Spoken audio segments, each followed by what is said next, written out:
So good evening, everybody. My name is John Lenczewski. I'm the Executive Director for the Minnesota Council.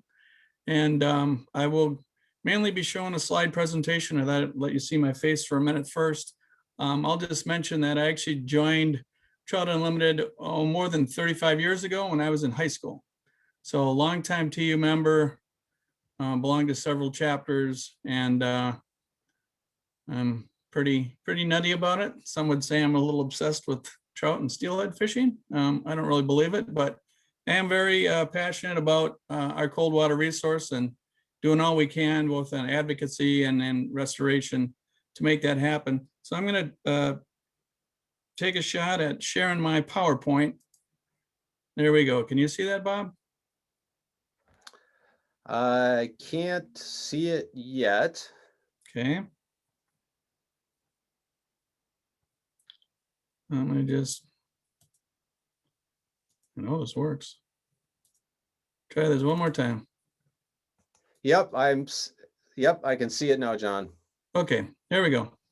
So I'm going to do kind of a rapid tour of habitat work around the state. I could focus on one area, but I thought it'd be worthwhile for you to get a sense of all the work that's going on around the state and the variety involved. So I'm just going to plow right into this. I'll first just start out by reminding everybody, what our mission is. We're out here trying to protect, restore, and sustain cold water fisheries and their watersheds. As Bob mentioned, the Minnesota Council, leads the advocacy efforts statewide. We also have been very successful in grant writing to do habitat restoration work. And we've also secured grants for an education program. But I'm not going to belabor this. We all know our mission. I just want to mention, just throw this slide up. I actually had this for another presentation, and just remind people that, what we're about, it's really all about water quality and the land use, and really fisheries are a product of the land. And some of our habitat work is all about what's happening on the floodplain and in the forest next to the stream. It's not just in-stream habitat. And we all know that. And so it's all about cold water and groundwater. And we value wild fisheries because they maximize the productivity of any system. So I'm going to skip right over. Here's a few of the many issues. These just kind of quickly came to mind. Some of the issues we continue to work on, up and down, depending on what might be, the opportunity, or what is maybe a defensive issue that pops up. But many issues, I'll just mention that, throw up just kind of maybe sort of the top 5 in my mind currently, but I'd almost say the bottom one, climate change, is becoming more and more obvious that that's our biggest concern in the long run. So anyway, just throwing that up, but we're here to talk about fish. Yes, trout, got to throw in the pictures to keep you awake there. But we're here to talk about habitat. So I'm going to give a sweep of the types of work we're doing around the state. Here's a project site from the North Shore, the Stewart River, just as a starting point. So before I go through individual project slides, I think it's really worthwhile to sort of point out kind of the key concepts that apply to all these projects. And so here's a quick slide of them, and I can't stress enough the first one, that we really try hard to restore the stream's connection to its floodplain, and that is key because that is what releases all the flood energy out onto the floodplain. That's what floodplains are for. Especially in the southeast, we see a lot of places where the stream is incised, meaning it's trapped between deep banks, and as the flood, what would normally be a flood, can't get out of those banks, and what it does is just tears apart the stream channel and any in-stream habitat you might try and put in it. So very important to try and restore floodplain. That's number one. Secondly, we're designing for those big floods. So the flood can be maybe our enemy, but it's also our friend if we have to learn to work with it. Because actually it's that energy of the flood that really does a lot of the working. It scours out the hole, the pools, it sorts the sediment, it moves things around. And again, trout have evolved in these systems. Streams have. We need to be cognizant of what a large flood will do. And so we're designing constantly, not just for the in-stream, what I call the low flow habitat, but also for those big flood flows. So you got to do both, and that's what we strive for in all our projects. And then, third principle is we need to pay attention to sediment.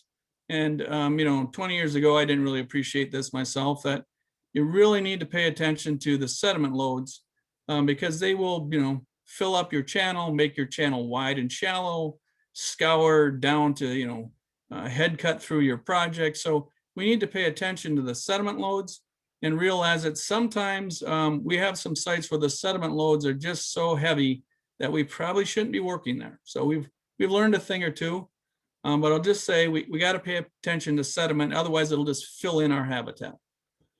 Then I'll just briefly mention we need a more or less stable channel. We could do in-stream habitat work, but if the whole channel is unstable and moves away from it, well, that isn't going to do us much good. So we need to make sure we have at least a mostly stable channel in which to do our work. And finally, point out that trout need a mix of different types of habitats. It's not just overhead bank cover. They need places to spawn, to feed, reproduce, young in the year habitat. So there's a mixture of habitats, and different projects are focused on different habitat needs. So they're not all the same. And similarly, because of that, we don't use one single method is not going to work at every site. The soils are different, the slopes different, the habitat needs are different. So one size does not fit all. And then finally, we have constraints in every project, and especially land use. How is the landowner going to treat the land after we're gone? It'd be silly to try and put in native prairie next to a stream if we know it's going to be actively grazed right after. So these sort of principles, keep these in mind as we do kind of the statewide tour. So in the Southeast, there's a legacy of topsoil from up on the flats, up as you're driving down 52, you're up in that flat area with no noticeable topography. The soil from places like that, as a result of poor farming practices 100 years ago, all ended up eroding from the top and the valley sides and down into the bottom of our valleys, and literally burying our valley floors in deep sediment in places like the Beaver Creek in the town of Beaver in the Whitewater Valley. That's about 20 feet deep of this fine soil from the uplands. The original channel is way down there. So that's a challenge. Here's some pictures now. Let's look at a couple of projects. Here's an example of what we're talking about. These incised channels were steep, highly erodible banks that this stream is trapped in. And there's an arrow in the middle. There's a person standing there, just to give you a sense of scale. These are deep deposits of legacy sediments. Here's a sort of a close-up. You can see that these are not stable banks. This was taken in the winter when they're frozen. You can see it's just got to warm up a little bit, and we're having huge pieces of these banks will calf off into the channel. And again, you couldn't do any work in that bank because the bank would collapse, and this sediment is burying habitat all the way downstream. So here is that same project site, not joking. It's taken actually from a little different angle, but I showed where that previous picture, that 10 to 12 foot vertical bank was. What we did is we excavated lots of soil out of this floodplain, essentially created terraces down at what's called the bankfull elevation. So we're trying to get back to low banks that allow the flood energy to spread out rapidly. And here's a picture, a year after it was done. So once the grasses get going in there. But that's an example of, what we have to do to make sure the habitat we put in the channel stays functioning and isn't blown out or buried under sediment. So northern Minnesota example, I just want to make the point about the importance of floodplain. Here's a little Stewart River. a tributary of the Stewart. You'll see I've shown these lines kind of flagging where is the floodplain. This was a created floodplain. This is the pre-project condition.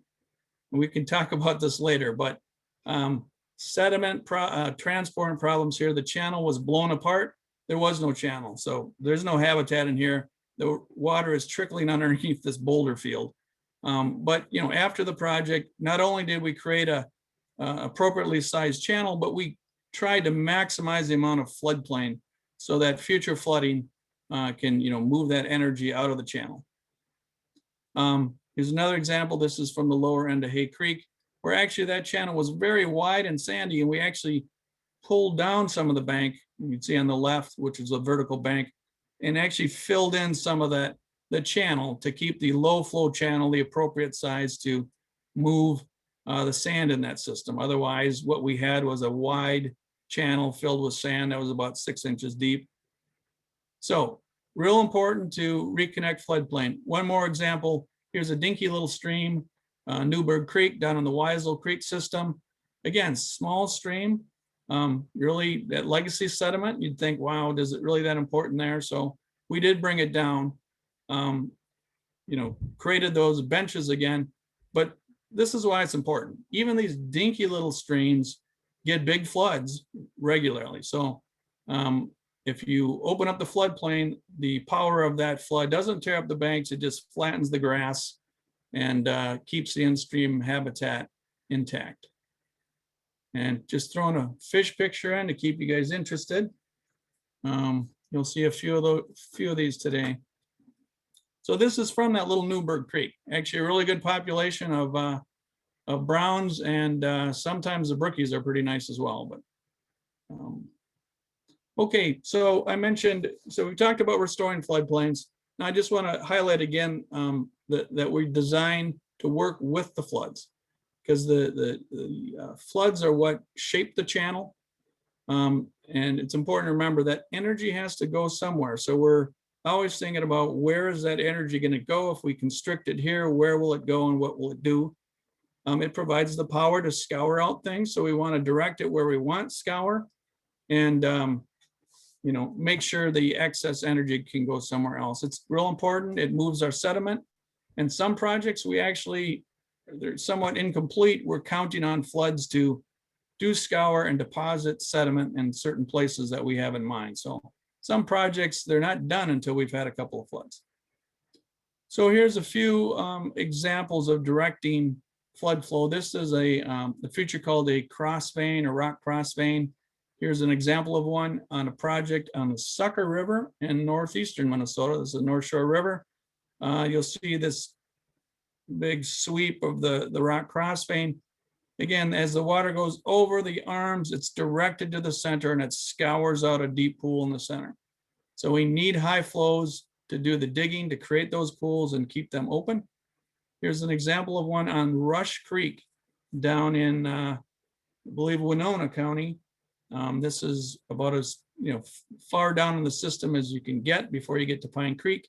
Again, big cross vane here is directing. You can see that the flows are getting kicked to the middle, and they're creating a scour close to there. But also that scour kind of continues in high flows. You have kind of a corkscrew effect, and it keeps the sediment from filling in that pool all the way down. Here's another feature that, again, does the same function of directing flow. It's similar to a rock cross vane, but one arm is a long log that's buried up in the bank, low to the center. It's anchored at its point with rock.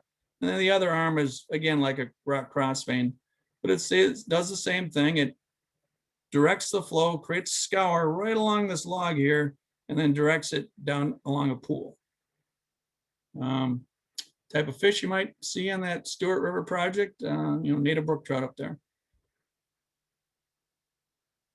Okay, let's talk a little bit about sediment quickly, because it is very important to pay attention to sediment.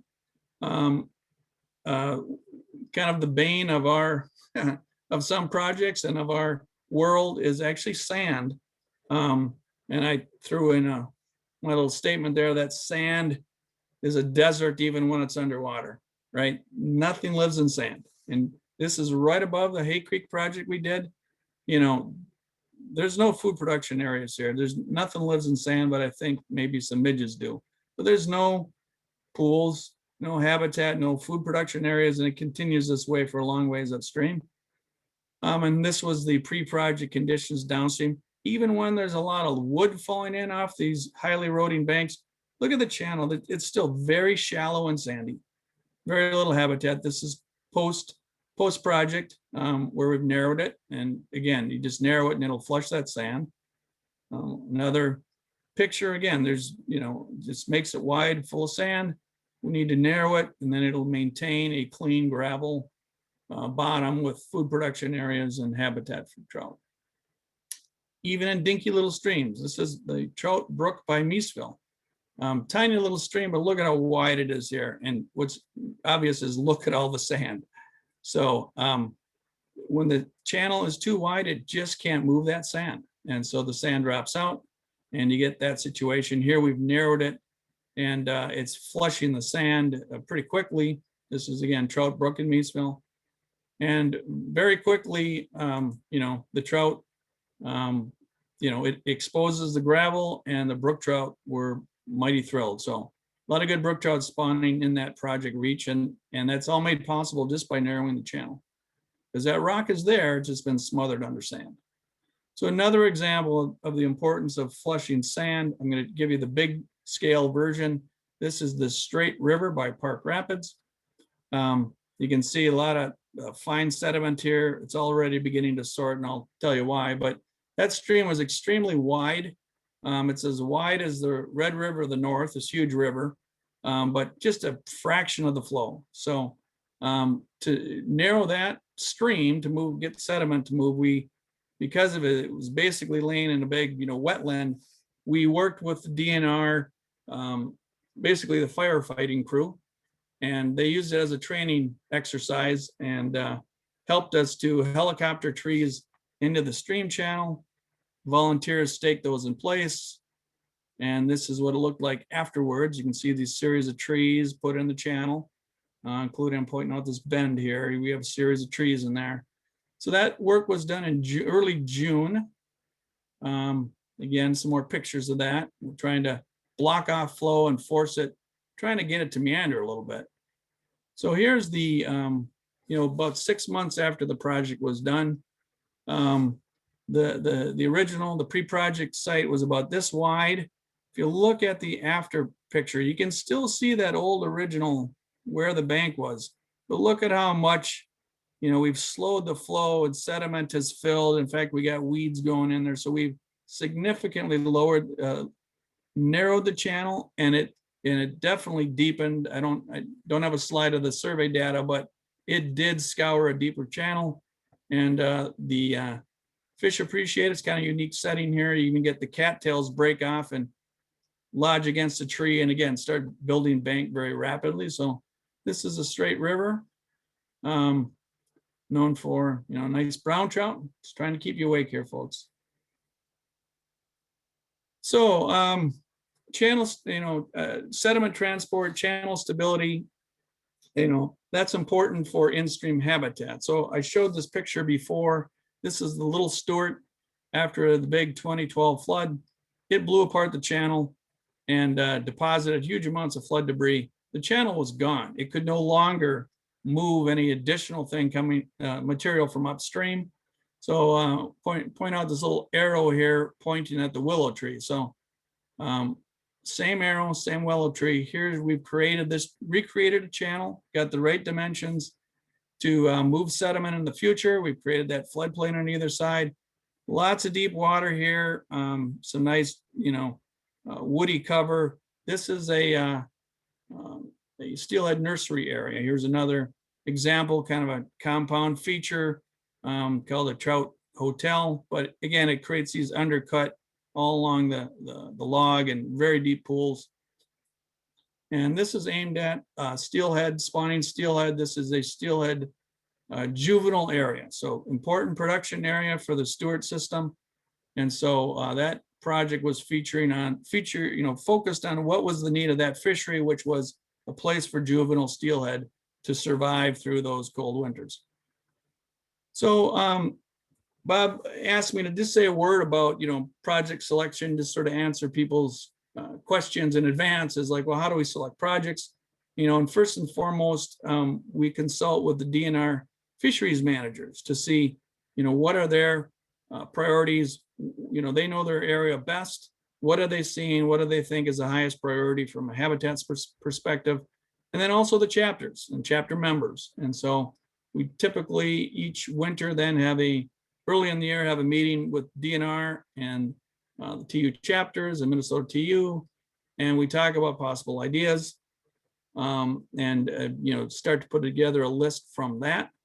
A requirement of our grants, but also just sort of to say the Minnesota TU's policy is we're only going to work where the land is permanently protected so our work can't be undone. And so there's access for anglers because we think that's important. We want to build a constituency to fight for these watersheds. So it has to be a public access, permanent protection.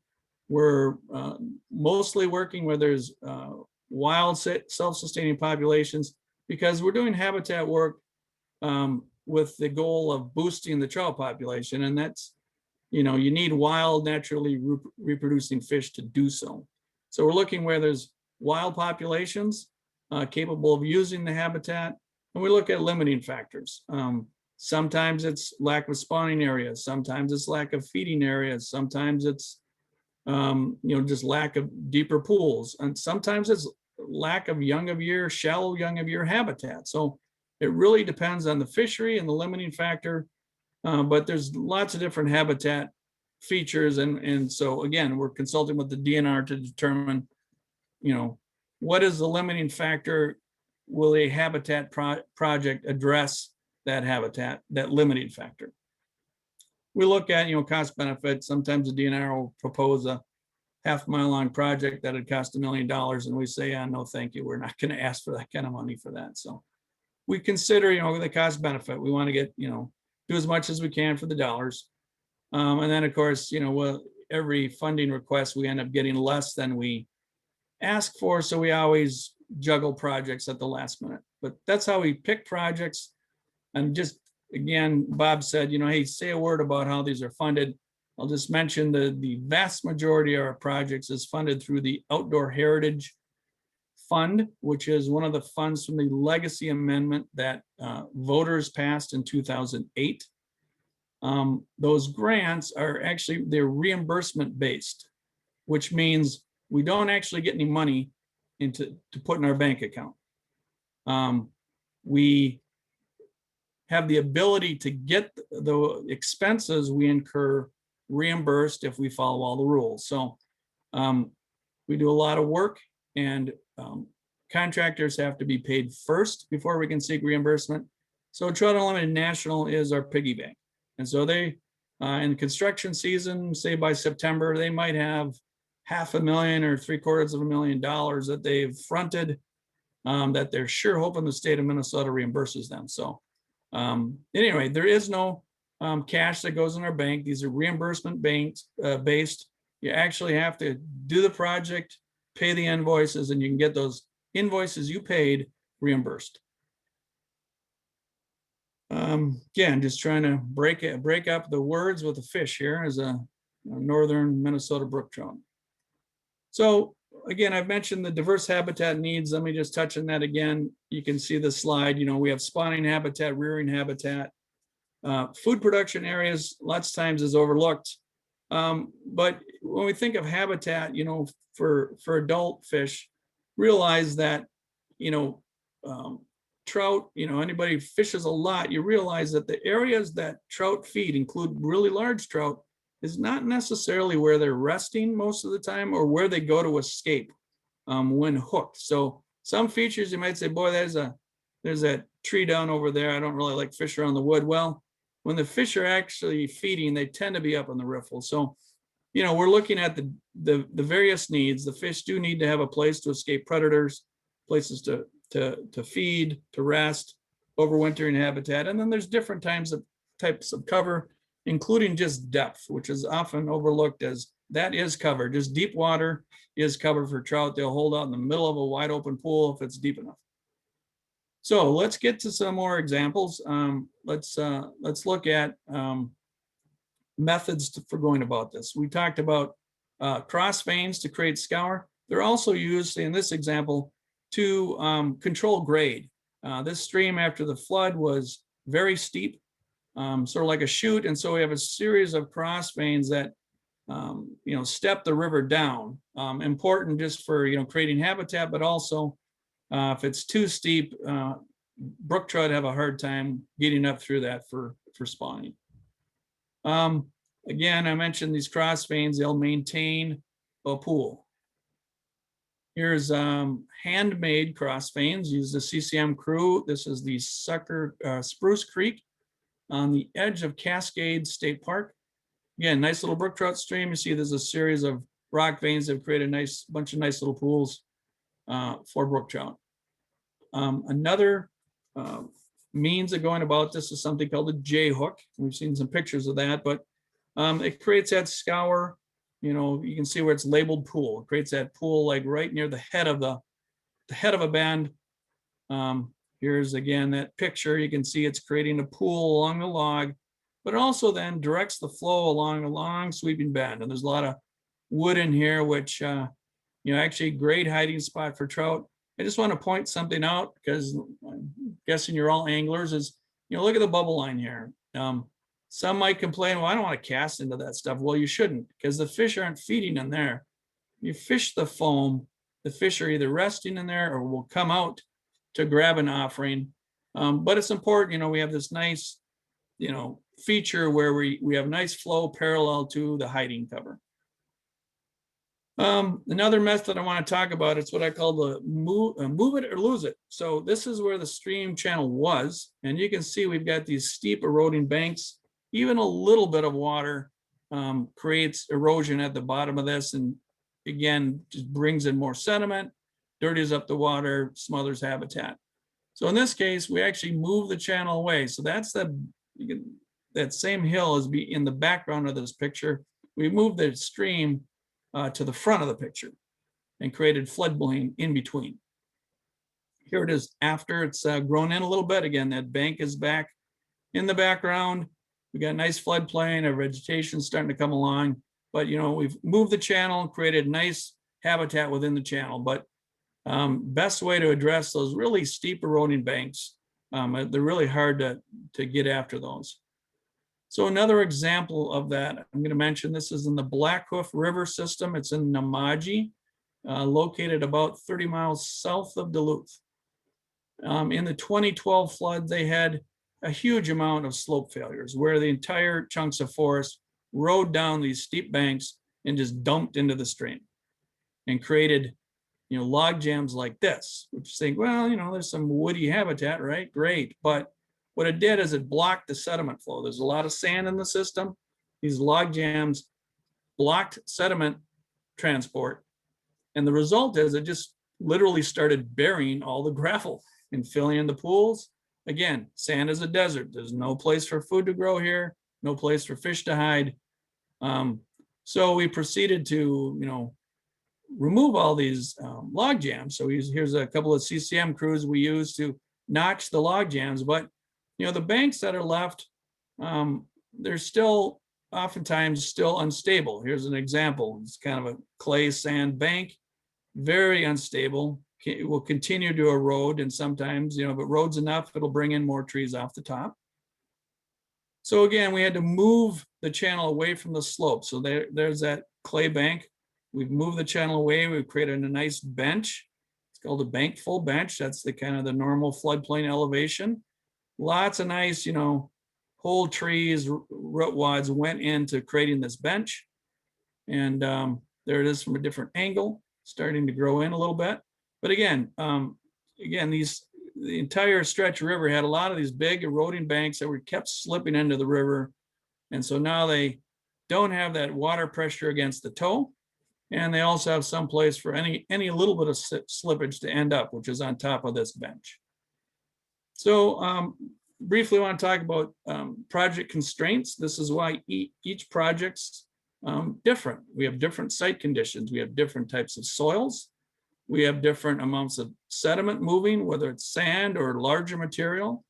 The slope of each site is different, from steep to almost flat. And then we have different sort of flow regime. You know, what is the standard base flow? How big are the flood flows? So this all impacts, you know, the type of project you can do. We also need to be aware of infrastructure, like, you know, bridges in particular. You know, we can't move a bridge, right? We have to adjust our design to work within some of these man-made constraints. We just can't remove all human constraints. It's just not possible. So we have to deal with the constraints, man-made constraints that are there. By and large, we're working in DNR easements, and those are a near, you know, finite width. So they somewhat limit what we can do as far as if we want to create more meander in the channel. And then I mentioned before, land use. I mean, if you know it's going to be heavily grazed when you're done, it sort of impacts what you do. You're going to need to use some rock, more rock in the toe of the banks to keep the cattle from busting them down. And then there's, you know, permitting constraints and budgetary as well. So more examples. I just mentioned sort of the toolbox approach here. I mean, we use we have a variety of methods and materials that have to fit the site. So again, this is Pine Creek. In the southeast, you know, here's a shot of some of the folks assisting with those designs. Through a competitive process, we hire a design consultant, but we also bring in DNR fisheries manager. We retired one from Wisconsin, Jeff Hastings with TU Dare. You know, a number of people who between them have, you know, actually more than 100 years of experience just doing trout habitat in the driftless area, designing it, installing it, evaluating it, tweaking things. So have a lot of expertise to help us look at these sites. In this particular site on the South Branch, I said, don't get too fancy with in-stream, you know, big in-stream structures. The flows are too big here and you will just lose it all. So don't go sticking anything too far out into the flow. But again, here's just an example. This is Rush Creek. You kind of see we use some rocks scattered in the channel, Grace Night habitat, but we've narrowed the channel here almost 50% from what the pre-project condition was. I threw in some flowers. My wife's always yelling at me, don't just provide fish. So think of a fish, your favorite fish when you see the flowers, I guess. In an active pasture, cattle will break down banks. So we have to do a different approach. This is actually one of the better pastures. It's managed grazing. You see great grass on the one side. He's moving these fences around, but the cattle want to get to the stream, cool off. They will bust it down. So actually here, this whole bank here is, is rock. So this is some of that undercut bank. We probably have a sky hook or two in here. So this is rock to prevent them from collapsing that bank. And you really do need to use it in those systems or the cattle are just going to beat it up. Here's a diagram of a skyhook structure creating that undercut bank. And that's type of structures that are in this bank. And here's, you know, another shot of that site. You can see the pasture's pretty good. You know, there is rock in these banks, but it pretty quickly, once the grass becomes established, you wouldn't really know it. Kind of, we can mimic that man-made structure. Here's a couple of logs on a project site on the Garvin Brook. We saw this in a couple of settings, and it basically functions like that man-made structure, nicely undercut. And then here's something, this whole bank is solid wood. You wouldn't know it, but it's packed in tight and great deep hole. This is on East Indian Creek. Here's another shot of that right after the many floods it's seen. You can see how we keep, with the banks low, the floods come up out of the channel pretty quickly and start dumping the flood debris up on the floodplain. That's what a floodplain is for, taking the energy out of channel and you know, it's still maintaining a nice deep bend without tearing up the banks. Here's another feature called a root wad. It's basically just a whole tree with the root portion stuck in there. Trout love these, some anglers don't, but the trout sure love them. And again, remember, lots of times they're not necessarily feeding in these spots, no matter what you put here. They feed further up. This is where they go when they're hooked. But the trunks of these trees are probably buried, 20 feet back into the bank. But key is they're set low so they can't catch trees coming down. And here, if you can see, it's kind of hard to see. There's a series of large logs deep in the water here. Great trout habitat. I mean, the trout love it. Many members can tell me reports about the fish they get out of this wood. I fish it too. You have to fish it a little more differently than you might if you're like a spinner or nymph fisherman. You got to get a little closer, and your approach has to be sneakier. But boy, the fish are there, and it's we're building trout habitat. Vermilion River, near and dear to everybody's heart here. Here's the pre-project condition on the Vermilion River. And that's the after shot. Again, there's a series of these root wads were placed along that high bank. The entire banks were lowered. We actually were able in this instance to harvest the sod mats from the shallow side and quickly put those, even as the project was going on, place the root sod mats where the bank would be. We had instantly had erosion protection and root growth. So great system there. Then just, again, part of the tour, I want to mention northern Minnesota. You'll see a stand of largely balsam. Big problem brought upon by climate change in northeastern Minnesota. The milder winters have caused an explosion in the tree pests, spruce budworm, and is decimating riparian forests and eliminating shade. So places like this, we're doing work to cut out patches. We don't want to do the whole corridor at once. So we're doing gap cutting, clearing out gaps, and then replanting that, protecting the trees from bird browse. But major problem in places like Lake County. Another problem we're working on is perched culverts. These are a couple of culverts in I believe the baptism system where we're working. And again, brook trout really need to move in these waters where we don't have a lot of groundwater like the southeast. And if they can't move to escape warming summer temperatures, they're toast. And if they can't reach their spawning areas closer to that colder water, they can't reproduce. So we're working to remove barriers. That's probably one of the biggest things we can do for those fisheries, the brook trout fisheries in northern Minnesota. So here's an example of one different spot, but this was done on the upper split rock system. And you'll see the bottomless culvert here. You'll note on this side, there's what we call a floodplain culvert. It's set at a higher elevation so that when we reach that bank full flood stage, then it will carry a lot of that flood water. And it gives us a greater capacity, but allows the main channel to stay narrower like a base flow channel. So we're doing culvert work. Then I just want to mention some of the work we're actually doing right now in the southeast. Here's a picture of invasive boxelders in the southeast. You'll note if you look closely that these banks are actually slumping and starting to fall in. Boxelders are very shallow rooted. They do not hold soil well. And they also have this wonderful feature of shading out all the grasses and forbs, which would do a better job of holding soil if they could grow there. So we have a lot of corridors where it really just needs to get the boxelders off there to let grasses and forbs grow. So we're doing a bunch of that in the southeast. Probably not on sites like this where the banks are that high. This needs a full-on project because the channels is too incised. But we're looking for sites where the banks are not very high and otherwise the in-stream habitat is pretty decent, and getting these boxelders as well as buckthorn and honeysuckle out of those corridors. Now, this mention is a picture of a heritage brook trout. We have a partnership with a bunch of the land trust folks where we're trying to focus on some of the streams that we have in the southeast where we have truly heritage, native brook trout, unimpacted by historic stocking.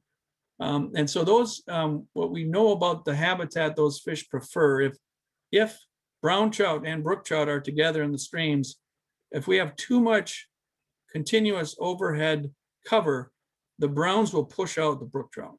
So a lot of the work that we'll do, in addition to sort of the tree work, will be focused on actually making shallower habitat. We don't want to create a bunch of overhead bank cover because we will just boost the brown trout population. And what we want to do in these few streams we still have, we want to boost the heritage brook trout population. So it's a little different habitat work, focusing on the habitat preferences of brook trout versus browns. I will say in some of these streams, I've seen the brook trout do extremely well on what might seem to be overly wide, but a stream that's maybe 2 to 3 feet deep and has no apparent cover, and it'll just be thick with the heritage brook trout and no browns, and you fish up or down and get into where there's some bank cover and suddenly it's dominated by browns. So very different habitat needs, and those projects will look a little different. And then I'll just mention very briefly, I think I've had enough chatting on my part, but we are starting to do some maintenance, because that is an ongoing need. Here's a spot on the Root River by choice, if anybody fishes the South Fork of the Root. Good project, but unfortunately there's a little bit of spring seepage on the left there, and the cattle got in here. It's an active pasture, and decided to create a wallow. So here we've had to do a little patchwork to fix that wallow, put in some rock, discourage them from ripping that up again. So a little bit of maintenance can go a long way. I'll give you one more example of the need. Here's the project on the Rush. This is pre-project. I'll just mention in this, you see the hanging fence. A year before this picture was taken, the bank was where that hanging fence was. So one big flood, chewed up all that bank. We estimate over 2,000 cubic yards from one storm, but that was before the project. We did this 10 years ago. It looks like this today. But what just happened is, look what showed up. Whole tree has washed in, lodged against the bank. This is not a tree from our project site. It's from well upriver, but big floods carry big trees, and as the flood starts to lose its power, it drops them. And sometimes it drops it right against the bank. You can see it's blowing out this bank. So this kind of maintenance, it's inevitable. It needs to be sort of ongoing, and we're beginning to get a handle on that and some funding for it. And so finally, I'll mention vegetation on the Trout Run Creek project. Just want to show that in the year after, we tend to mow to try and give the natives in the seed mix a chance. And that's about it. So I will take all your questions. Well, thank you very much, John. We actually did have quite a few people who have put questions into the chat, so I'm going to read those questions off. If people want to continue adding questions to the chat, that'll be fine. And as I mentioned, once we get through these questions, I'll unmute everybody and have more, hopefully, of an open flowing discussion. So the first question comes from Nate Nielsen. And he says, thanks for presenting, John, very engaging. Curious if you would have any information worth sharing regarding projects on Upper Rush Creek and/or West Indian. Yeah, absolutely. So I absolutely can share information on that. So we are in the process of designing, permitting a project on the upper end of Rush Creek. I don't have a map handy, but this is upstream of the interstate.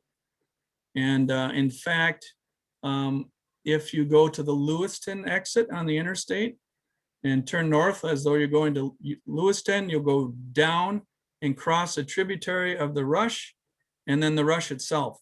We're going to work both on that tributary and Rush itself and carry that project down about 3,500 feet. So that has not been built yet. We're hoping we will begin construction this summer. On West Indian, we're in the midst of a 2-mile-long project, which is located, if you're coming from Plainview on Highway 4, I believe it is, and you drop down into the valley, you'll immediately see it on the right across some farm fields. So it begins as soon as you drop into the valley, it extends past the old Sportsman's Club, past the bridge on Highway 4, and probably another half-mile downstream of that bridge. So that project began last year. It will resume after the April 15th. Our permits don't allow us to work between basically September 30th and April 15th. So. Thanks, John. I've fished both of those creeks, and I'm particularly interested in Upper Rush Creek, as I think many people may be. That's a beautiful stretch of water. The next is a serious nerdy hydrology question from Tom Salkowski, which is, how would you compare the effects of current sediment, farming and erosion, versus legacy sediment? Good question. Thanks, Tom. Well, I guess I don't know the answer. I would say that probably 15 years ago, we would have said that 85% of the sediment in our streams is just coming from the existing stream banks right upstream. And typically it's the whole right above that. You see that lots of erosion or a lot of sediment. It's really just coming from the next bend up.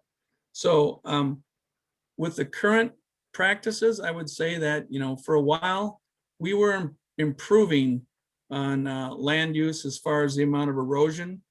And I'm just not sure now if that's the case. So I don't have a good answer, but our problem had been really legacy sediments, but we may be having a current problem as well. And quite frankly, even if there were no new sediment coming off the fields, what we are seeing is increased runoff as far as water volume. And so what that is doing is trying to dig wider channels. So even if it was good land use above, the reality is we're seeing more water coming off those fields.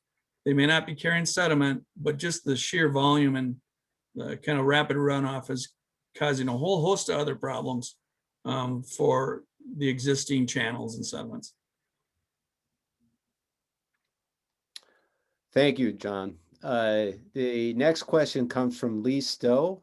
I'm wondering whether we have an idea of the concentration of trout in the newly improved section of Trout Run Creek of Nickel Spring Road. I haven't seen many in that section yet. Does it take a season or two for the insects to populate after an improvement project? Yeah, well, short answer to that is yes. I mean, that's the thing about habitat work, is that it is true that fish will move in from other sections if you have greater quality habitat, especially in the fall. Browns tend to move around a lot, and so they will move into a stretch and suddenly discover, hey, this is a better house than I live in now. So it takes a little while for that, and then quite frankly, for reproduction to takes a while for trout to grow. So that is the case, and it is true also with the bugs. And typically it takes a while to flush the sand out. In particular, it takes a while to get there, get the weed beds going. So it's kind of hard to say. That had a decent population beforehand, and then of course we have these environmental factors which make it hard to tell sometimes. Was it the project, or is this a region-wide thing? So it's good habitat, though. I would expect it should be good in the future. Thank you. Okay, here's a data-related question. This is from Matt. Does TU have a publicly accessible database of improvement projects? There is a database as far as the Outdoor Heritage maintains, sort of a website, a listing of projects. We are in the process of a website overhaul again. And so we will, one of the projects to do is to get, at least on our website, to try and, get these mapped and some description of the work, and hopefully get more detail about what were the objectives of the project and that sort of thing. So we don't really have a database other than we can tell you where all the projects are. And we do report that to the state, and they actually have a reporting system where you can actually find all those completed projects. But we need to do a better job on our own website getting that out. So look for that on the website. I guess, Matt, if you've got anything particular, you can get a hold of me and I can see what I can do on the interim basis. Thank you, John. I've seen that on the DNR website, the completed projects as well, and I will try and get that. I'm glad you're putting it on the MNTU website. We'll try and get that also on the TCTU website. It is it's a valuable source of looking for good places to go fishing. The next question is from Lee again. And the question is, what is the width of the fishermen's easements? Does the high water mark add to the width at some times? So the typical Minnesota DNR easement is tied to the center of the stream, and it's 66 feet on each side of the center line. So the corridor is 132 feet wide. But that's from the center of the creek. So typically from the top of the bank, it's probably, in most of our streams, I'm guessing it might be 55 feet from the top of the bank. But the Minnesota easements are measured from the center of the creek. By and large, there are exceptions, old easements. Some are narrow or older easements where it is measured from the top of the bank. And it's, let's say 50 feet from the top of the bank. But by and large, there's 66 feet from the center line on both sides. But I would encourage folks to, stay as close to the stream as you can, as far as landowner relations, I guess. So. Okay, thank you, John. The next questions again is from Matt, and this is a follow-up on, I think, that maintenance slide that you showed. And he's wondering, are the maintenance projects necessary because the flow regime has changed so much and the regular flooding is unable to maintain regular stream habitat? I guess that could be the case in some instances. There's a lot of just sort of, anytime you do a project, and I didn't really talk about this, like when is a project done? Everybody wants to run to a project right after you do the initial installation. Really, those projects aren't complete. They're not complete for about 3 years until we really get vegetation going. But what happens is whatever features you put in, you're moving a lot of soil and they settle, especially once you get some high water up and kind of settle things down. And so it's inevitable that there are some settling around any features you put in. And so our contracts actually provide for getting that taken care of. So the first 2 or 3 years, our contractors are under contract to inspect and fix all the stuff like that. So, but what happens is if it gets beyond that window and you have something like the cattle that get into a spot and to beat it up, or some unusual flood, or a tree washes in, like that example on Rush Creek, that tree came in from somewhere else. Nothing wrong with the project, but that tree is going to drop somewhere. And if in bad luck it drops against the bank, you're going to blow out a bank. So I do think that the increasing flows we're seeing are creating challenges. And I'll just mention again what we're seeing. I mentioned sediment transport. Some of the recent floods we've had in the Southeast have really destabilized not the stream channel so much as all the dry washes and gullies that lead into some of these streams. So I'm thinking of like the upper end of Garvin, Peterson Creek is just blowing out huge piles of cobble every time the water comes up. And the sediment load is just, I don't know, it's just really a challenge. So certainly the heavier rainfall events we're seeing and the more intensive flooding is going to impact that. But again, that's why that floodplain connection is so important. The more we can lower banks, the better. Thank you. The next question is from Chris O'Brien. He says it's interesting about the different habitat needs for brook trout versus brown trout. Is this a relatively new concept in stream restoration?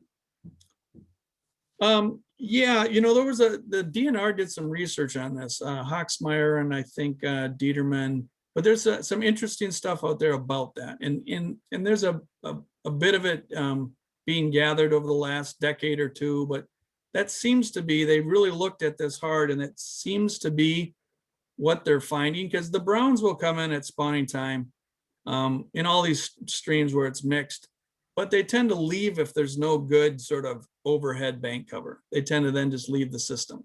They don't really stay around so much. But where there is, good continuous overhead bank cover, they kind of say, wow, this is a pretty nice home. I'm just going to stay here full time. So that is kind of, recent research. I'll just say that as I confessed, I'm kind of a nutty trout angler since I was a kid. So I've been bumping around those streams a lot, and pretty interested in brook trout where I can find them. And that's my observation too, is I literally, I could, I can't tell you where somebody would shoot me, but there are a number of streams that have both brooks and browns, and it's pretty dominated by browns where there's that deeper habitat and overhead cover. And you get up into a pasture where it's been beaten down and there's really no bank cover anymore.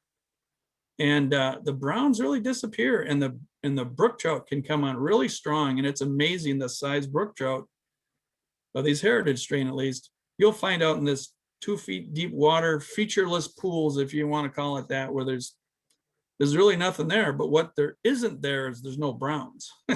So I think it's, we're kind of piecing it together. But it seems to be the case that if big open pools will favor brook trout over continuous bank cover. Individual root wads where it's a concentrated piece of habitat, brook trout love those. But if you get a continuous, 15 feet of overhead bank cover, yeah, the browns will get in there, and quite frankly, they'll muscle out the brook trout a little bit. So here's a picture I threw up. Here's a tiger trout. So from one of those streams. If you can see that picture, I don't know if you can. But. I can see it. I think we can all see it. It's an amazing looking fish. I've never caught one of those. Hope to someday. So our next question is from D. Bowl. Did the work on Weasel just below Chickentown Bridge get finished? Great name for a bridge, by the way. Yeah, no, the project at Chickentown did get finished. Again, this is just the initial installation. So that was done this past summer. And, obviously we're waiting for vegetation, but the project has been completed, the initial installation.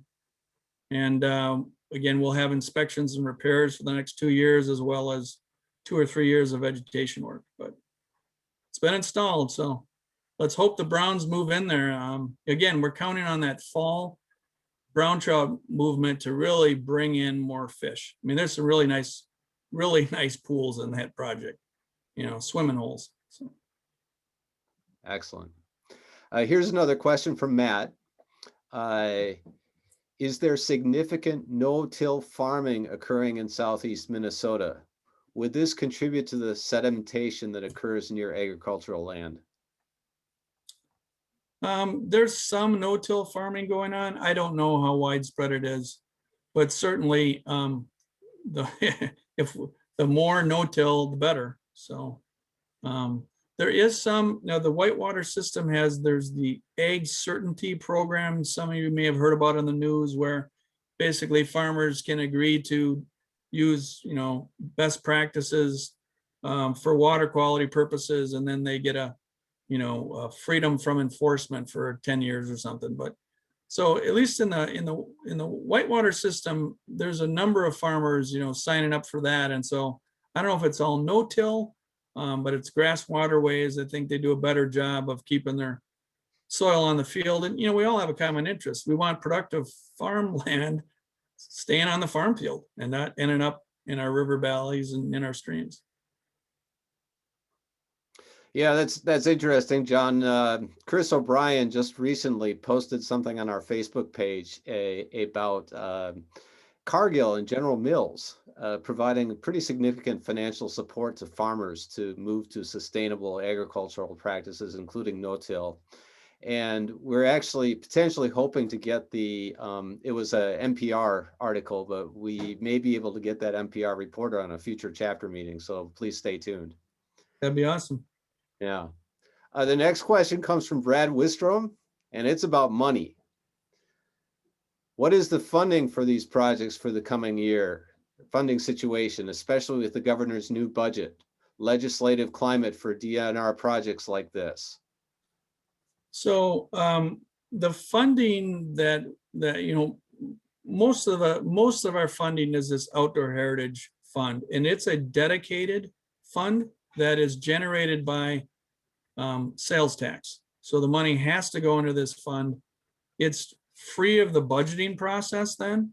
And so the governor's budget or the agency budgets or the bonding bills doesn't really have an impact on this pot of money. So this is dedicated to, a portion of it anyway, to habitat work.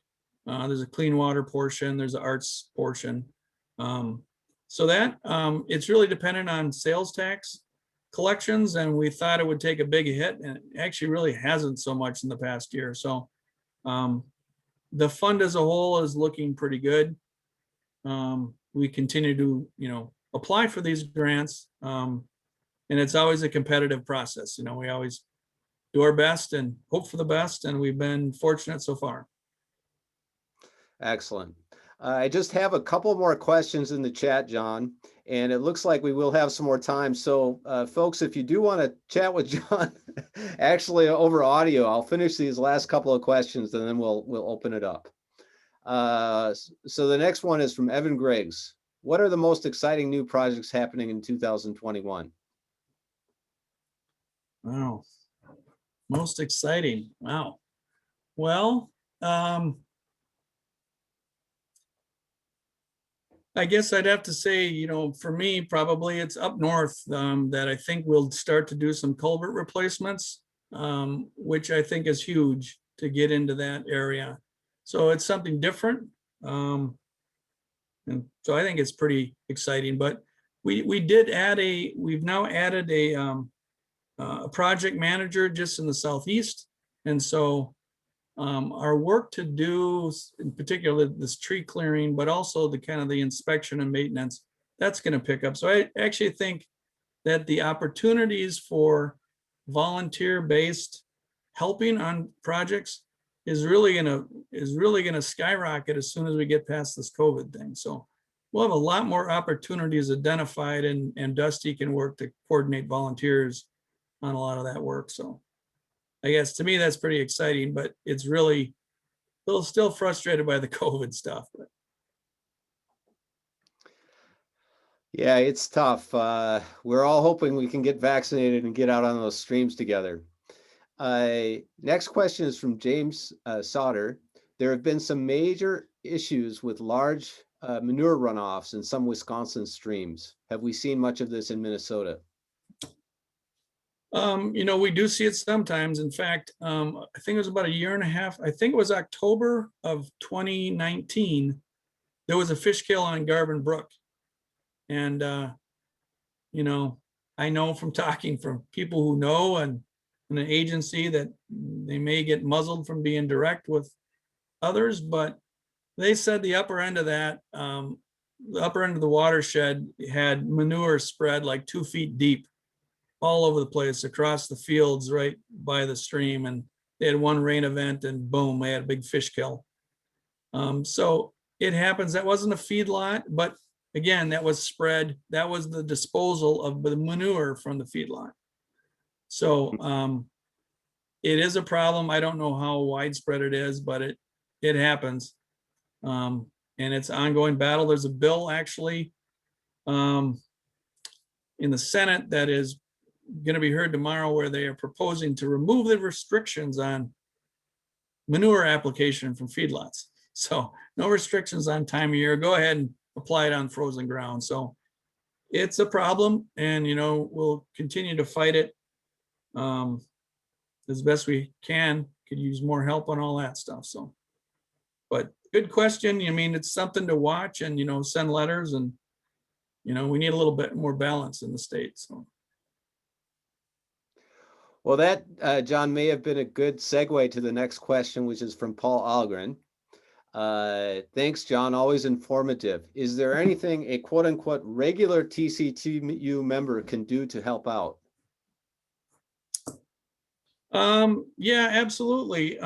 So, we'll have more opportunities on the habitat side coming up, but really, we're trying to, on the state level, to try and form better. We're in the middle of a strategic planning process, but what we'd like to have is some a kind of robust, policy type committee, advocacy committee, but really work groups of just average members around particular issues like feedlots, because there's just sort of little old me, and any one of these issues could be a full-time job. But, the strength of TU has always been passionate, committed members, and usually pretty darn skilled members. So if there's a particular issue that you'd like to help on, I'm certainly happy to lend some, guidance and, give background and work with any members who want to get involved on a particular issue, and there are a number of them.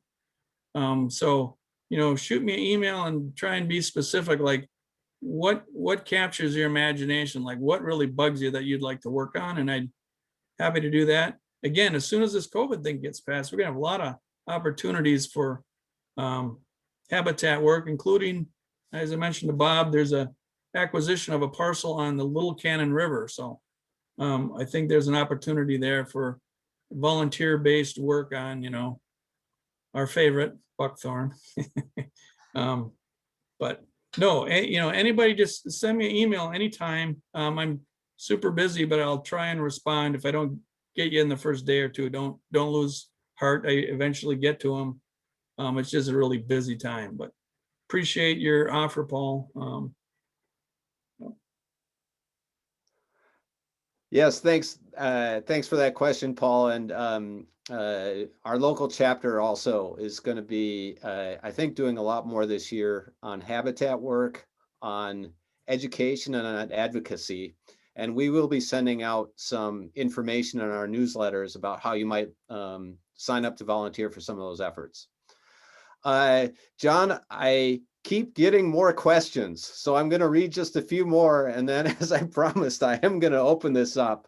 To those of you who've texted multiple questions, I may be skipping over some of your questions, but I'll make sure that I get them to John later so that we can answer them by email.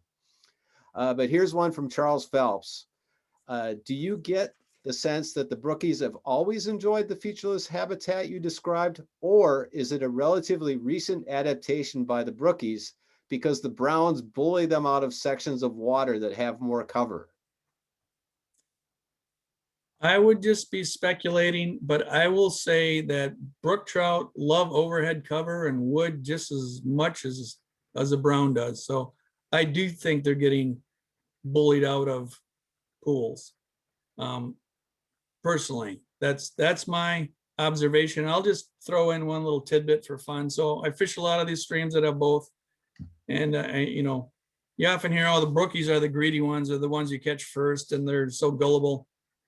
I don't agree. In the Southeast, a good population of, where there's a good population of browns, the browns are more aggressive. You can fish some of these smaller streams, or there'll be a mess of them in a pool, and you might have, your first 8 fish might be browns. And then finally, when your nymph can sink a little deeper, you'll start picking up the brook trout. But I actually think that, the browns are just more aggressive. They tend to be bigger, and I think they just bully them.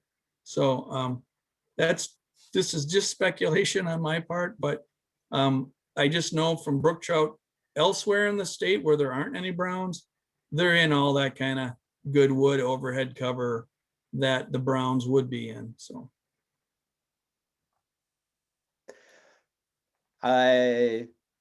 Great answer. Based on what I know, I tend to agree with you too, John. I think that it's just the big guys take over the best neighborhoods. We have a question from P. Sang. Are most of these projects completed with big earth moving equipment, manual labor, or both? So it kind of depends on the project. These Certainly the projects in the southeast where we're removing all that legacy sediment, that's heavy equipment. And we got to move a lot of dirt out of there. So that is heavy equipment. Things like, tree planting, planting, cutting gaps and planting, that's all hand labor. Certainly the seeding and sort of maintenance type work on invasives or work on reseeding area, that's all hand labor. So it's kind of a mix depending on the project, but certainly the big, bringing down, opening up the floodplain, that takes heavy equipment. Okay, thank you, John. Okay, I am now going to send out a kind of a bulk request to everybody to unmute yourself. You don't have to unmute yourself, but if you would like to unmute yourself and ask John a question live, please go ahead and do that. Let me see what I do here. Ask all to unmute. There we go. And if we get too many people, maybe we'll try the raising the hand. But if you do have a question for John that hasn't been answered or follow-up question, please go ahead and shoot.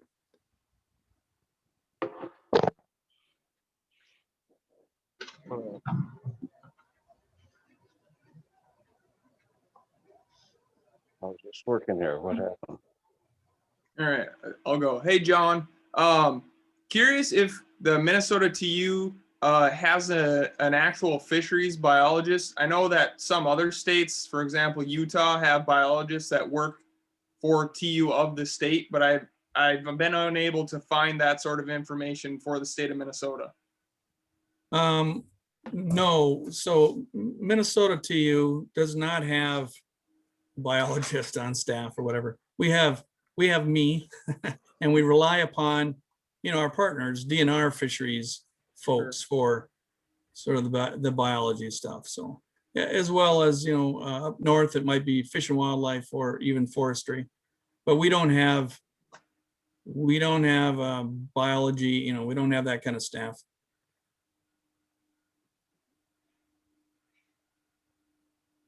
It'd be great, be wonderful, but other than, I'll clarify. So we added Dusty Hoffman in the Southeast. He is a biologist. So, Sure. So he's focused on Southeast habitat projects.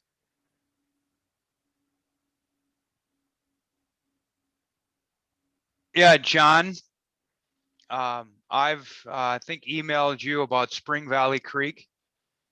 And, I've been a water monitor down there, and the upper part above the town of Spring Valley, that's an area of interest for me. I don't know, it does seem like it could be a problem. It's pasture land or farmland. And also down below the town off of 151st, Dan Miller, I think I mentioned to you that he's got a pasture land. It's visible from the bike path, but it's been degraded by cattle, and he said he might be interested. So that was, I know I pointed that out to you before, but I don't know if there's a possibility there. But Dan Miller, anyway, I can get you more info. Yeah, that'd be fine. And you're saying Dan is interested in selling an easement to the DNR? He might be. Okay, yeah. Well, that'd be good, because as you know, that's sort of the entry. We can't even think about habitat work without permanent protection like that. So. John, if people do know of a landowner that they talk to who has an interest in somehow collaborating with the DNR, selling an easement, whatever, is there a place in general that you can recommend for them to get in touch with? Yeah, so at least in the southeast, I mean, it kind of depends on what part of the state you're in. If you were in northeastern Minnesota, there is a gentleman up there who's, specifically, that's his job, is to, run down potential easements, get landowners. In the southeast and in the metro, it tends to, at least in the southeast, I'm thinking Lanesboro and the Lake City area, it really is the area office. So it's often either the area supervisor or the assistant. I think in the Lanesboro office currently, that would probably be Von Snook. If it's something basically south of I-90, would be Von Snook in Lanesboro.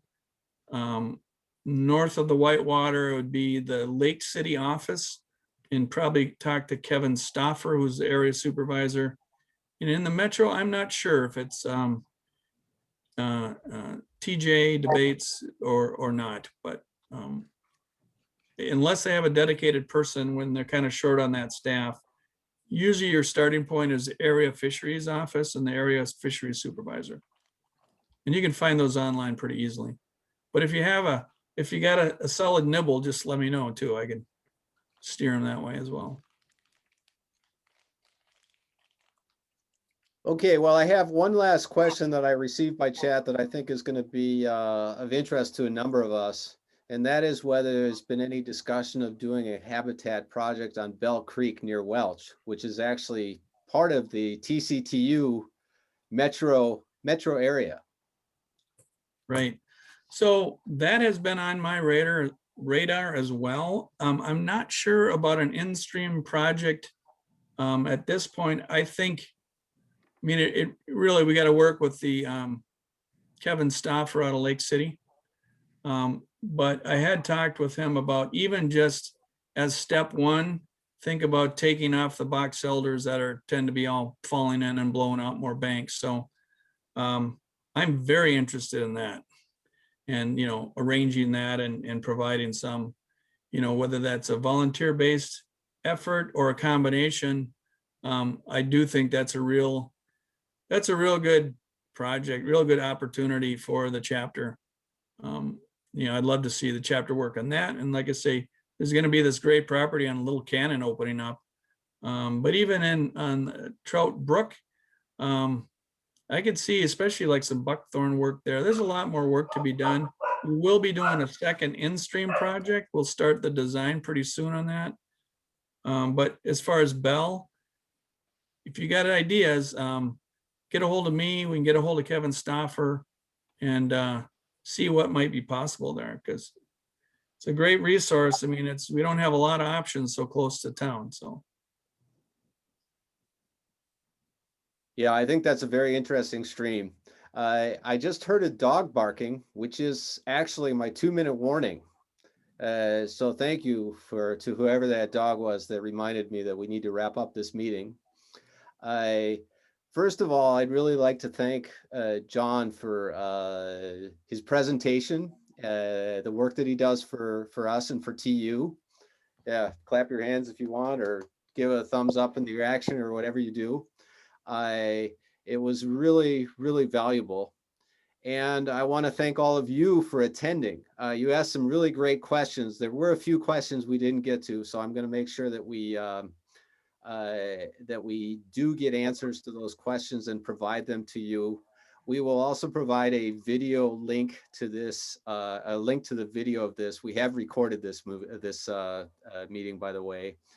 And also, because I don't understand how chat works, I put a bunch of links in the chat that probably nobody could see, because you don't get to see the links until you actually log on. So I put those links in a minute ago, and I'll also include those in the follow-up that we send.